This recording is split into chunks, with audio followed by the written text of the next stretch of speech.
Welcome, bowed string players, cellists, violinists, five-string fiddle players, violists, maybe even bassists.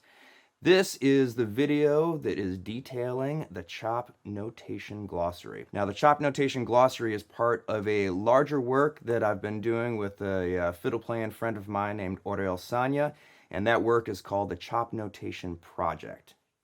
I'll explain more about that a little bit later, but first let's get into a little bit of the background, a little bit of the history of this percussive bowing technique. Back in 1966, a fiddle player from the West Coast, from LA, named Richard Green, joined Bill Monroe's band.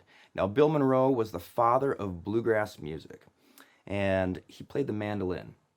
Now, the role of the mandolin in bluegrass music is to provide the percussive backbeat on 2 and 4 in a largely 4/4 music. So, such as 1, 2, 3, 4, 1, 2, 3, 4, 1, 2, 3, 4. Now, when Richard joined this band, when joined Bill's band, he was asked to focus on his rhythm more in the group.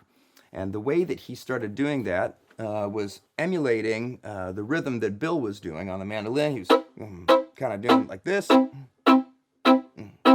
And Richard says that his arm got tired from always lifting and retaking the bow. So rather than lifting up again to come back and get it, he would leave the bow resting on the instrument. And this is actually the very beginning of this percussive technique.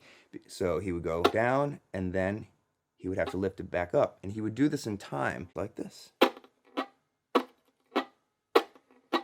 And so it's this vertical motion of the bow, as opposed to the normal horizontal motion we do, that is the basis for the chop.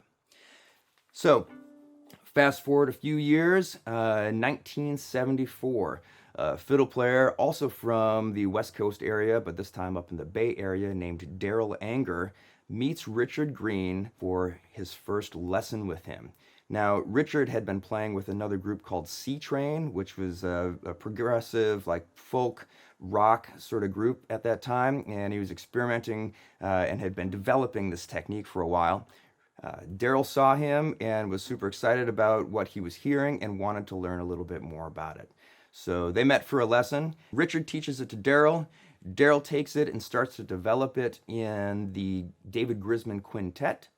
And then Darrell starts this amazing new string quartet called the Turtle Island String Quartet. Traditional instrumentation, violin, viola, and cello. However, they didn't play traditional classical music. They played blues, rock, bluegrass, funk, jazz, basically anything but standard classical repertoire. And taking this technique that Darrell had learned from Richard, he taught it to the rest of the folks in that band, and they continued to develop it, and they were able to create a whole rhythm section around what they were playing with just this standard string quartet. So that was happening, and I was in a bluegrass band when I was about 12 with some other kids. We didn't have a mandolin in our band, so I started to play like the mandolin did, took the mandolin role, kind of starting the way that Richard had with doing this. And this slowly turned into. So I started to have a sort of kind of a percussive element to my playing happening. I thought that I was developing something new. And then somebody said, hey, you should check out Darrell Anger. So I did. And I realized that this whole technique had been well developed. And so I met Darrell and got him to show me what he had been working on. So then I incorporated some of his technique into what I was doing.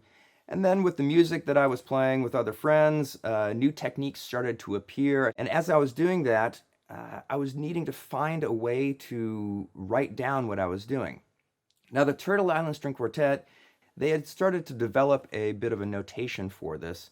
However, it couldn't yet communicate the new developments that were happening in the string world with chopping. So I started making my own shorthand for some of these grooves and sounds that I was coming up with. I took a trip to Spain. I ran into an old classmate of mine from Berkeley. His name was Oriel Sanya. He was also a chopping fiddle player. And turns out on the other side of the Atlantic, he and I had both started developing some of the same techniques And we had also started to develop notation for all of them. So we started comparing notes and decided that it was time to team up and create this project. All right, before we get started with the playing, I just want to tell you a little bit more about the scope of the project as a whole. It is a paper, and if you arrived at this video because you knew about the paper, then you're aware of what it is.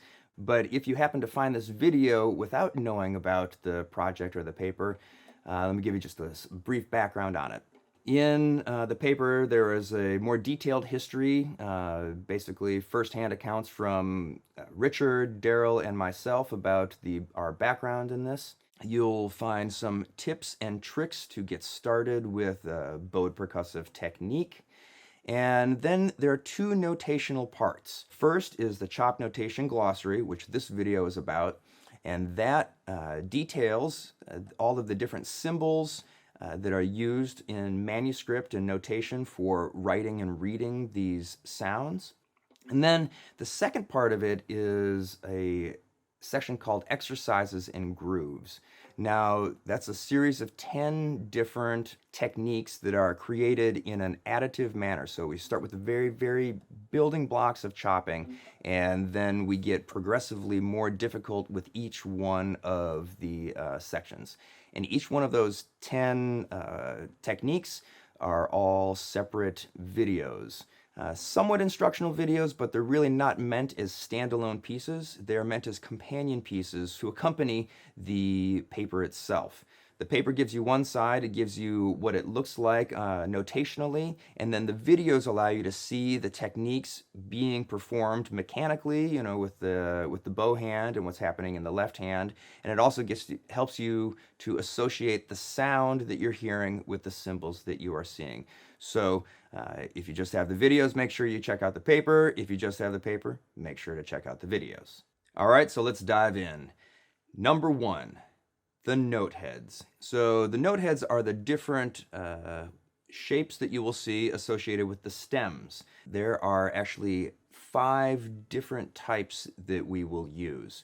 So the first one, 1A, is just a standard pitch, standard note head. And in this case, where we're in treble clef, what you see there is a B. And it can be played with a down bow or an up bow. But the thing is, when you see the standard note head, it's that pitch is intentionally sounded, much with a down bow or an up bow like we're used to doing on a horizontal side, okay? I will say, though, that when we are chopping, the distance that we move is not as great, and it generally stays within this lower portion of the bow here, okay? So that's 1A, standard note head. 1B, 1C that you will see is used with a slash. Now, what we've done is this indicates a different movement of the bow.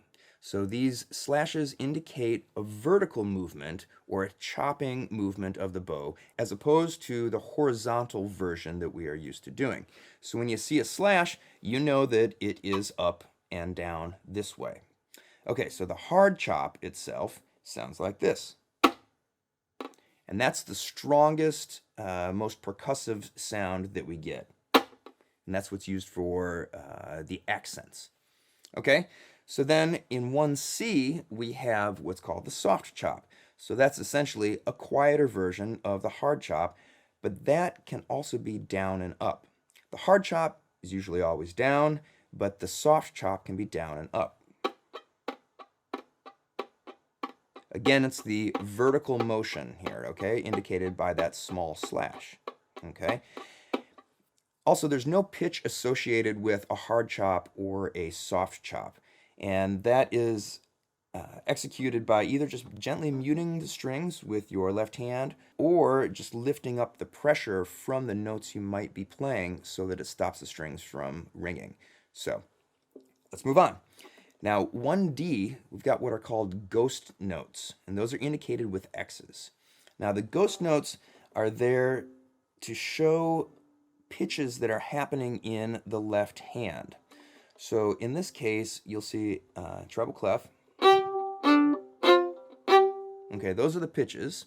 that we've got, but we are not trying to bow those as we normally would. If we were, we would use a standard note head. However, X's are used in combination with a vertical bowing, okay, with some sort of chopping pattern.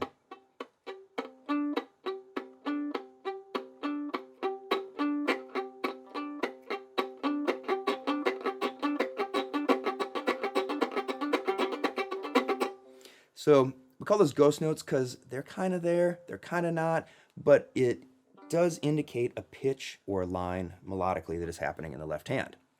1E, headless stems.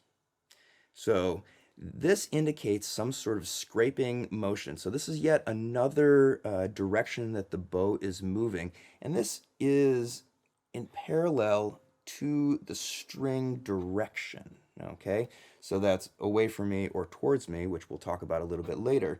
But there's no pitch with those. These are scrapes, and there's something like that. All right.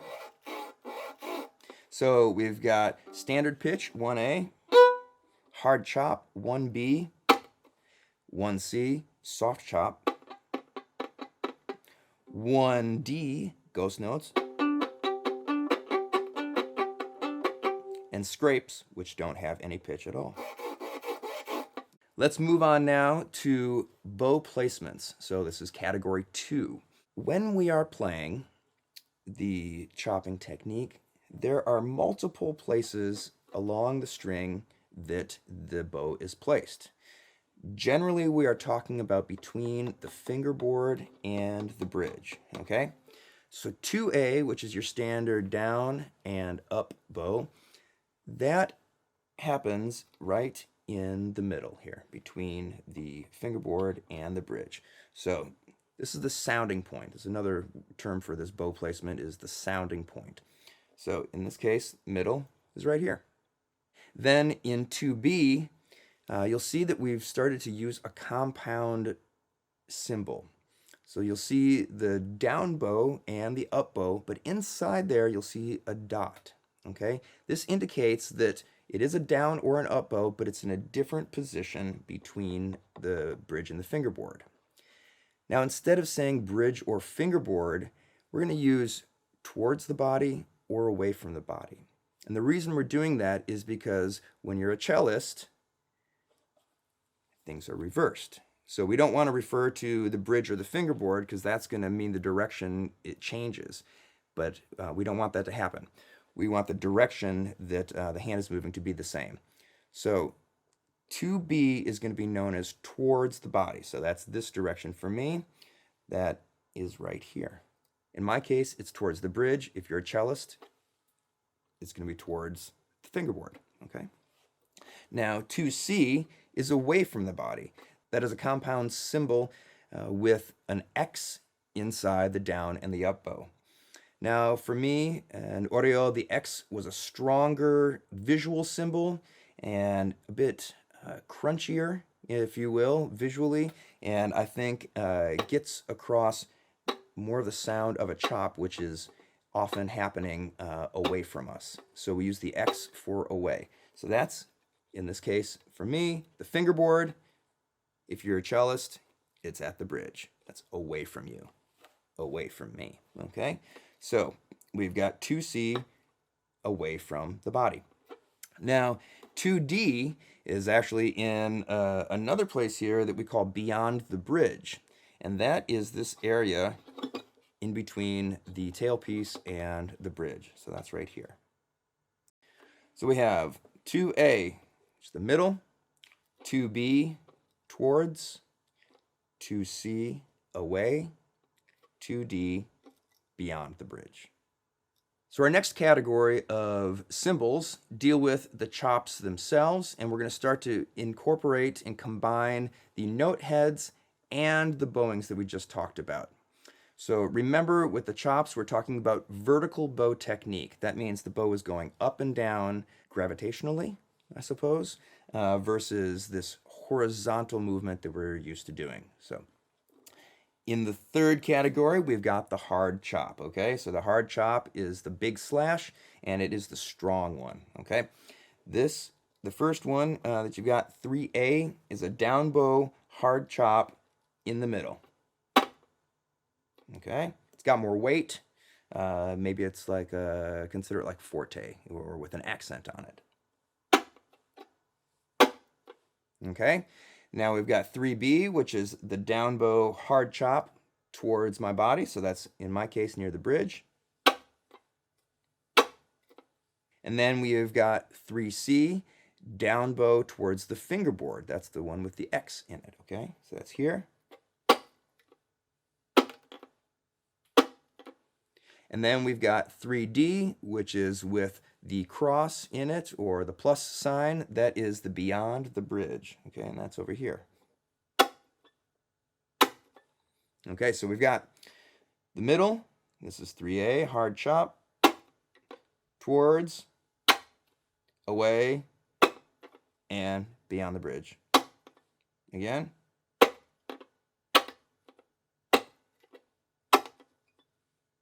Okay, number 4, we've got soft chops. Now, soft chops are indicated by, remember, the small slash. That means that we've got the vertical bow technique going on. But one of the differences with the soft chop versus a hard chop is that you can also get an upstroke here, and that's where we sometimes hear pitch. So I'm going to indicate both of those. So for 4A, we've got the first 2 eighth notes are without pitch, so I am just kind of muting with my left hand the strings here. That would be kind of up and down like this. Right? So I'm in the middle between the fingerboard and the bridge. And the 3rd and 4th eighth note are indicating the pitches, ghost notes, with a G and a B in treble clef.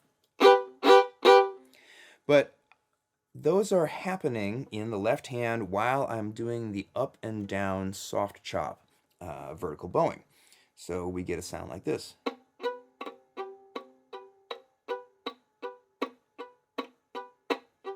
You don't really hear it on the downstroke, but you hear it on the upstroke. But I still think it's important to put that on the downstroke because it indicates what is happening in the left hand. So 4A, just repeated, would be, so the first 2 are muted, and I'm just going to release the pressure here on my left hand, and then the second 2 will be ghosted, so it'll be like this.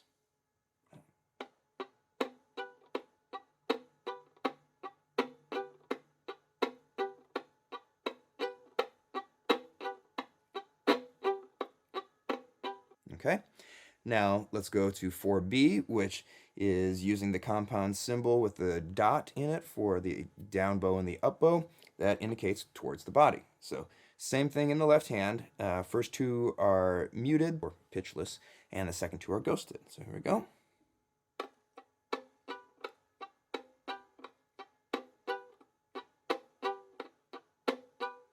For C is away from the body. That's the compound symbol with the X. So soft chops here. First 2 muted, second 2 ghosted.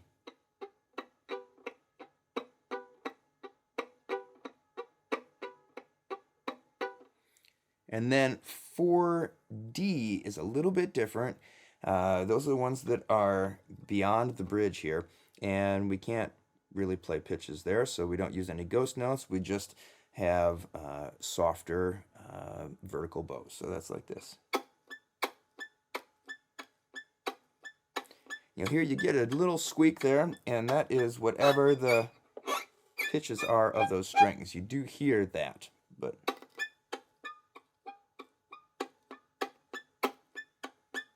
that's different than the hard chop, right? So 4A in the middle, 4B towards, 4C away, and back here.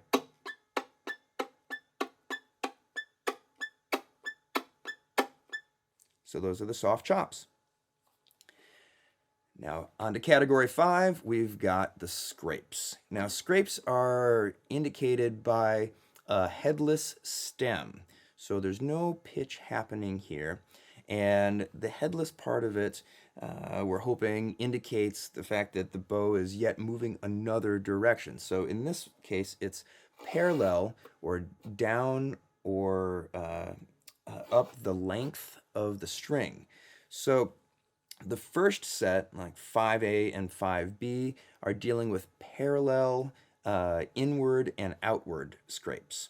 Okay, so that means the first one is inward, which is towards my body, and you'll see that the arrow points towards the left. And the reason is when I'm writing this symbol, handwriting, I go from right to left to indicate the arrow. And that's the same motion that the bow is taking when I go in towards my body. So that's the reason that I chose that. So we have 5A is just like this.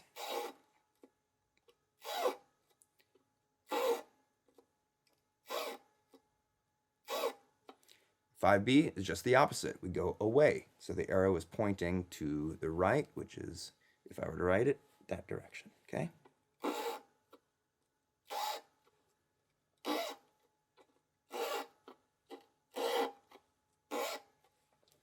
The next set of scrapes here, 5C and 5D, are dealing with a circular motion. So while we are dragging the bow across the strings, we're also making a bit of a circle here, okay? So I call this the circular scrape. Now we've got two different directions we can go. We've got the first one, which is 5C, that's clockwise. So if you imagine, for me, I imagine 12 o'clock, 3 o'clock, 6 o'clock, 9 o'clock being here. Other players might imagine up here being 12 o'clock, 3 o'clock, 6 o'clock, and 9 o'clock. Doesn't matter because it's all still clockwise. So what we're going to do is, as we're dragging the bow towards us, we bring it down and around. Okay? It's a beautiful sound. And I even apply a little bit of pressure at the end there, so it stops.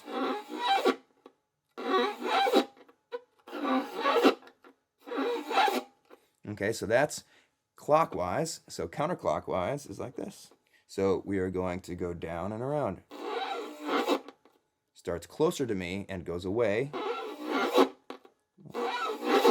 This is 5D.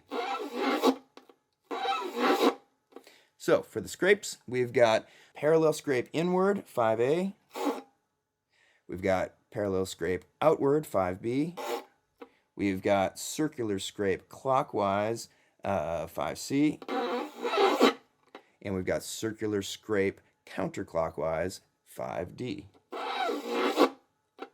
All right, for the final category in the chop notation glossary here, we have got the triple chop. This is number 6. And in 6A, you'll see two different versions of the same thing. You'll see a hard chop version and a soft chop version. The motion is the same, it's just the difference is the amount of weight or throw that you give the beginning of the triple chop. So the symbol is a compound symbol. Again, you'll notice the arrow that we use from the scrape, because that is indicating inward, which the bow is traveling inwards or towards my body. And you'll see a number 3 indicating triple, and then you'll see some squiggly bits under there, and that indicates the bow as it skips across the strings. So I'm going to give it a bit of a throw there for the hard chop. This is 6A, and I'm going to bring the bow towards myself as it skips.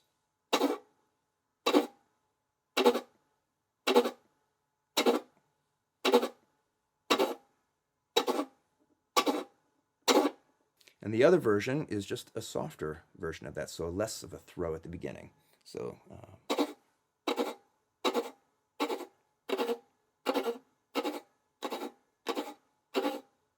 versus, right? So 6B is just the opposite of that. Again, a hard chop, a big slash, and a soft chop. These are indicating dynamics for this skipping triple motion that is happening. So for 6B, we've got outward, and you'll see the arrow is going the other direction. So we got.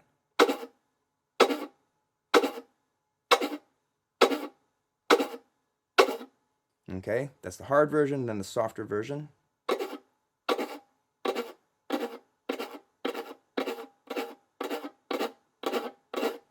towards 6A, away, 6B.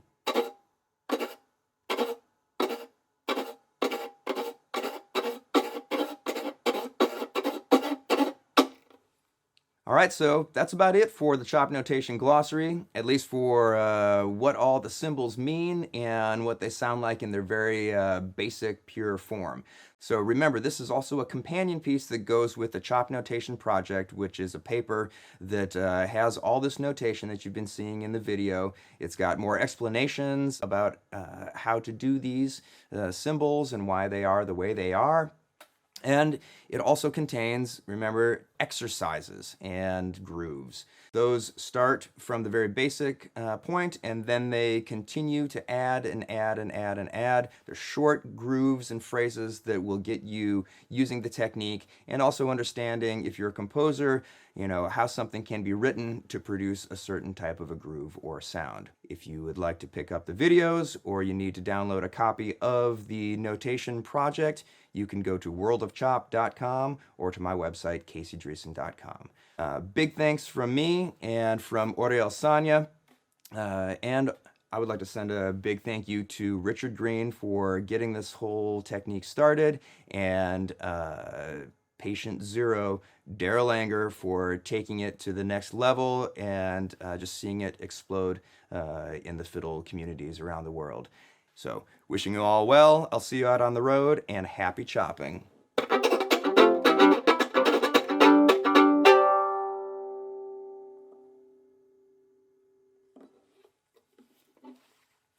was perfect. I think that gets all of it in there. Yeah.